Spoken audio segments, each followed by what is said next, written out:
आज एक अहम सवाल है मेरा आपसे, जो कि डे टू डे लाइफ में कहीं न कहीं आपसे हमसे जुड़ा हुआ है।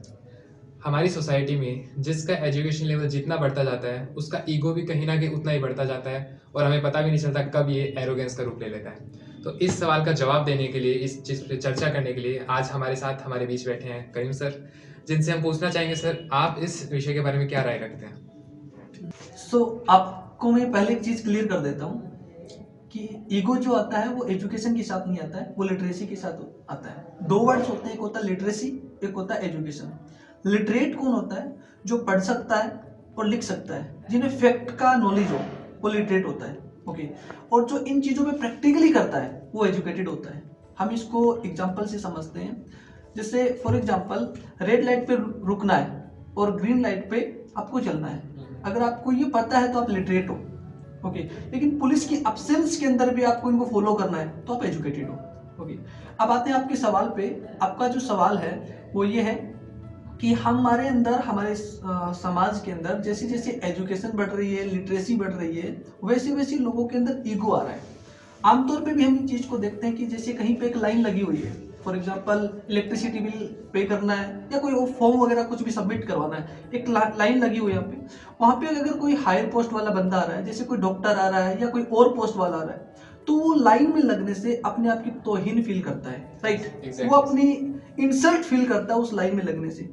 जबकि लाइन में तो उसे लगना चाहिए क्योंकि पढ़ा लिखा तो वो है ज्यादा, लेकिन उसके बावजूद भी उसका ईगो कहीं ना कहीं बीच में आ जाता है। अब ये क्यों होता है? वो इसलिए होता है क्योंकि वो अपने आप को डॉक्टर समझ लेता है। वो अपने आप को, जो भी है वो अपने आप को उसको समझ लेता है, जबकि एक्चुअल में वो नहीं है। अब उसे क्या, अब उसे मैं आपको मिसाल की तरह दे के समझाता हूँ। फॉर एग्जाम्पल, यहाँ पे डॉक्टर आया।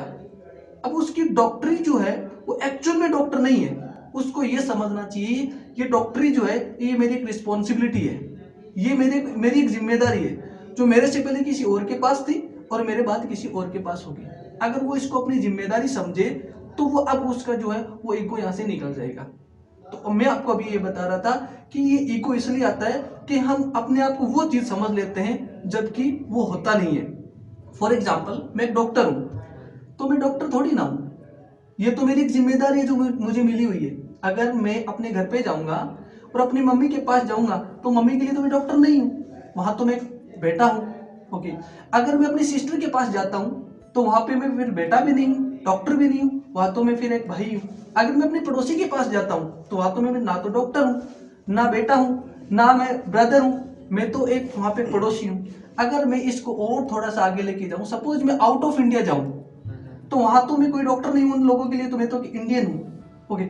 सो व्हाट मैं आपको क्या बताना चाह रहा हूं कि जो हमारी 70 और 80 इयर्स की जो हमारी जो लाइफ है, इनके अंदर जितने भी मुझे रोल है, जैसे बेटे का रोल है, नेबर का रोल है या डॉक्टर का, ये सारे के सारे मेरे रोल्स हैं। ओके। इन रोल को मुझे, ये मेरी जिम्मेदारी है जो इनको मुझे प्ले करना है और मुझे बहुत अच्छी तरीके से प्ले करना है। हमारे सारे रोल हैं। तो अब ये सारे मेरे रोल हैं, तो हम हैं क्या एक्चुअल में? क्या है? तो एक्चुअल में मैं ना तो डॉक्टर हूं, ना मैं बेटा हूं, ना ही मैं हस्बैंड हूं, ना ही मैं ब्रदर हूं, ना ही मैं फादर हूं। ये सारे मेरे को रोल मिले हुए हैं। एक्चुअल में एक मैं एनर्जी हूं, एक्चुअल में एक नूर हूं या लाइट हूं। ओके। मैं अपने आप को क्या कंसीडर करूं कि मैं एक एनर्जी हूं। ओके। अब अगर मैं एक डॉक्टर जो अपने आप को एनर्जी कंसीडर करे, अब वो अपने क्लिनिक में जा रहा है या अपने हॉस्पिटल में जा रहा है, वहां पे एक स्वीपर है जो झाड़ू लगाने वाला है। ओके। अब ऐसा बंदा जो अपनी रिस्पॉन्सिबिलिटी समझ रहा है कि मेरे को जिम्मेदारी मिली है, मैं डॉक्टर नहीं हूं, मेरे को जिम्मेदारी मिली हुई है, अब वो अगर स्वीपर के पास जाएगा तो वो सोचेगा इसकी ये जिम्मेदारी मिली हुई है और मुझे ये जिम्मेदारी, वो भी एक एनर्जी है, मैं भी एक एनर्जी हूं। जब एक एनर्जी दूसरी एनर्जी के साथ मिलती है, जैसे एक बल्ब अकेली जितनी रोशनी देता है, अगर तो दूसरे बल्ब के पास जाता तो रोशनी और हो जाती है। सिमिलरली, अगर हम एक इंसान अपने आप को, अगर मैं रोशनी समझ रहा हूं, अगर मैं अपने आप को एनर्जी समझ रहा हूं, अब ये दूसरे किसी के पास जाएगा तो वो दूसरी एनर्जी के साथ मिलेगा तो और रोशन होगा। तीसरे के पास जाएगा तो हम सारी एनर्जी हैं और हम सबको अलग अलग रोल्स मिले हुए हैं, जिम्मेदारियां मिली हुई है जो हमारे से पहले किसी और के पास थी और हमारे बाद किसी और के पास जाएगी।